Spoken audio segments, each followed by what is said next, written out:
Are you troubled by strange noises in the middle of the night? Are you experiencing feelings of dread in your basement or attic? Have you or your family ever seen a spook, specter, or ghost?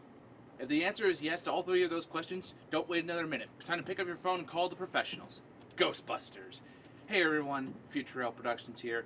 We are back with another review, and we're reviewing the Spangler Neutrona wand from Ghostbusters Afterlife from Hasbro. Let's review this thing.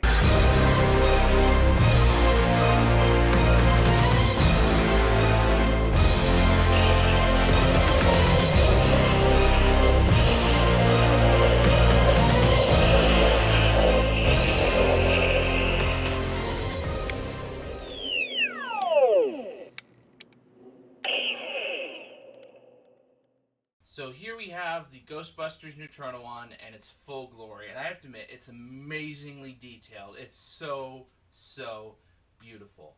Like, I can't even believe the weathering on this. Like, seriously, look at all this. Each little edge is weathered. You have the words on the switches, weathered. It's just amazingly detailed. Like it's so big that you can barely fit it into this view here. It's just wow. Going into some of the detail here, we have this gaffer's tape. Basically, this is basically supposed to represent gaffer's tape, and what basically the lore is that Egon broke the handle at some point, and he wrapped this around to bridge the gap between to fix the handle. But underneath here, there's just an actual gap. But I'm gonna eventually cut this off because this is just a soft rubber. And then I'm going to actually, I ordered a replacement handle, and that'll basically fit into the gap that's, underneath this. And then I'll actually wrap it in real gaffer's tape to, give that a little bit of realism. So you're going over some of the more detailed stuff here. You can see heavily weathered. It's amazing how much weathering that there is on this. Like, I can't even believe it. And the best part about this is, it has actual metal on it. Like, the switches here are metal. This little bit is metal. This is metal. This is metal. Like, they didn't have to add all this metal on here. It's just amazing that they did that. Moving up to the front of the Neutrona wand, you have this custom, shotgun-style grip. Basically, there was an actual handle here with actual finger grooves in it. But I guess that got broken as well, and he just replaced it with a shotgun pump handle. So that's kind of brilliant for Egon, actually. And then up here we have another hat light. There's another one on top of the wand as well. But this one features a special function. In Ghostbusters the video game, the proton pack and the Neutrona wand was upgradable. You had a slime thrower, then you had a stasis beam, and then you had a thing called the Meson Collider, which was basically like, how do I put this? It was basically almost like a machine gun, but with proton bursts or something like that. And then you could like lock on the targets with those bursts, like with a single burst, and then the beams would actually be drawn to that single target. It was just it's a brilliant video game to play. But basically, they didn't have to include this. They actually put these sounds from the game into this one, and you change between the modes with this button right here, this little hat light. And the fact that they did that is so cool. They didn't have to do that. Just like with the metal, they didn't have to do that. And I think it's just absolutely brilliant that they did.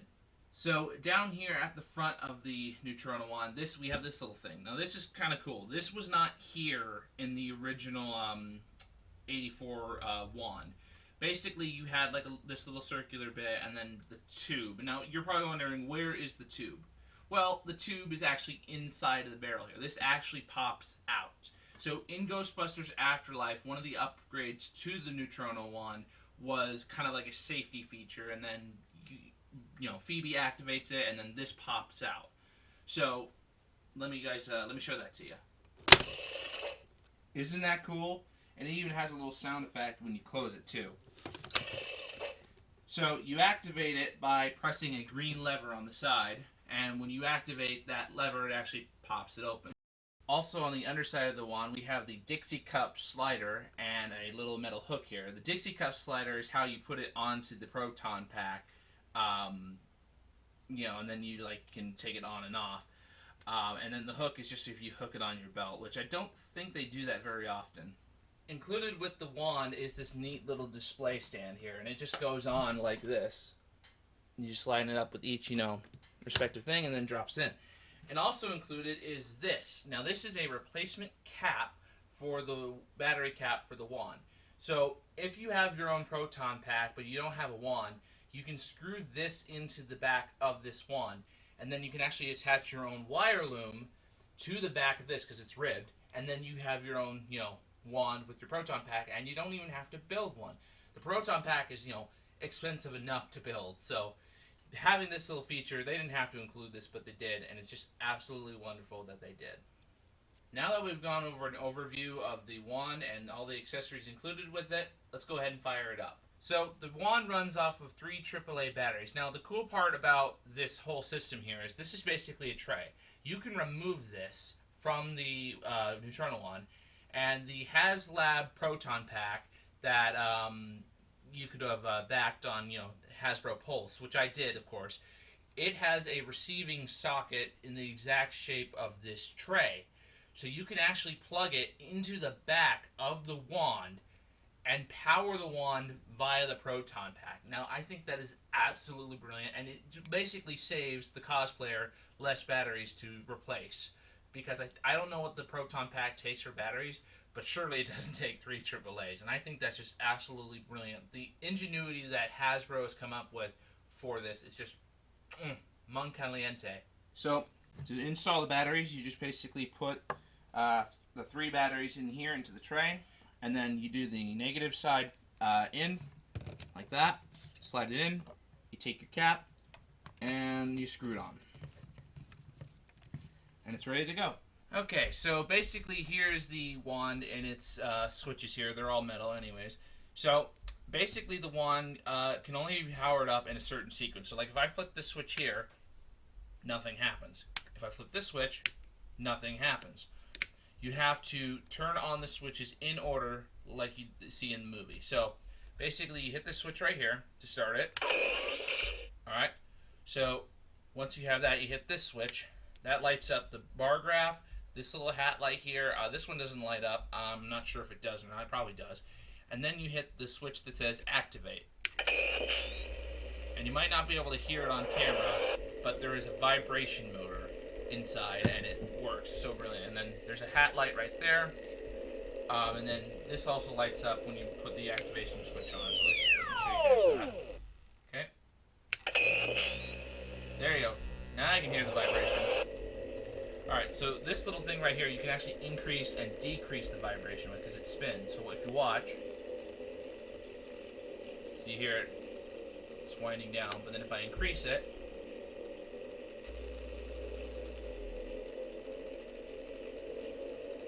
and the bar graph actually lights up the higher you go. So there's 3. I like to keep it at 3 so it's like a middle ground, but it can go all the way up. So let's keep going.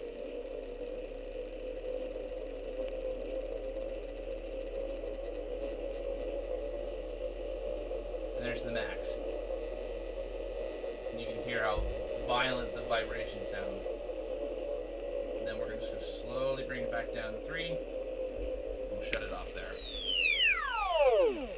Alright, so then you turn that off to power it down.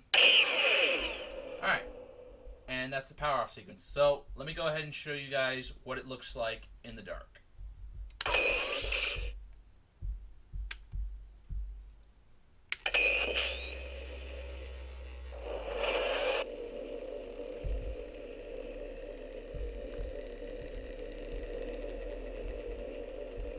Okay, so now that I showed you what the power-up looks like, I'm going to show you what the proton stream looks like, and then I'll switch between the different modes, and then show you guys what it looks like at night as well.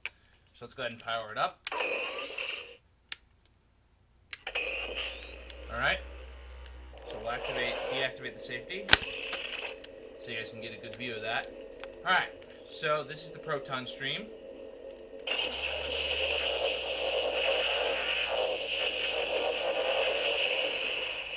And if you guys listen closely, you guys can hear that each mode has a different sound effect. So here is the proton stream sound, just the basic hum.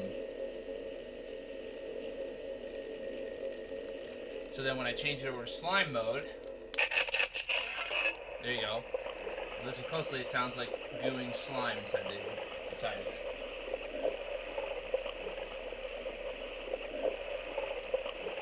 Then you have the stasis mode. Sounds like crackling ice. Then you have the Meson Collider. There you go.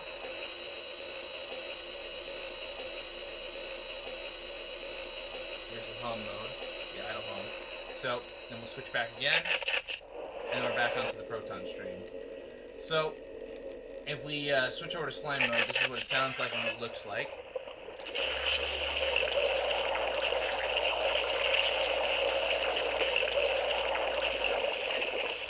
Pretty weird sound, right? So then we switch back to the stasis mode. This is what it sounds like.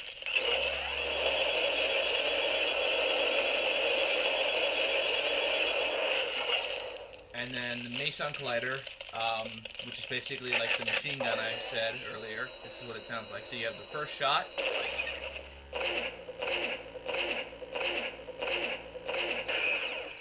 Again, like a machine gun. Now, I think the cool part about this is that it actually has a overheat sequence. So basically, if you use the proton stream for too long, the wand will automatically shut down. Like, this is in lore, by the way. So the wand will automatically shut down, and then you have to reboot it or vent it. In the game, you basically vent the pack, and that allows you to reuse the reuse it a lot quicker. Kind of like a quick reload, I guess you could say. But oh, yeah. When you don't use it for 30 seconds, it doesn't automatically shut down anyways to save on battery power. So we have to reset that. So we have to turn the switches all off, then back on again. So let's go ahead and do the overheat sequence. We'll basically hold down the button long enough for it to overheat.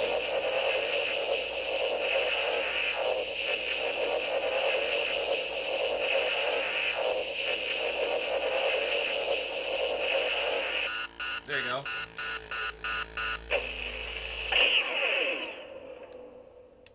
And there, it's shut down, and then you just have to do the same thing when it does the automatic turn off for 30 seconds. And sometimes if you're too quick, you can't activate it all the way. There we go. So, and that's what it looks like when it overheats.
That's it for this review. I hope you guys enjoyed it.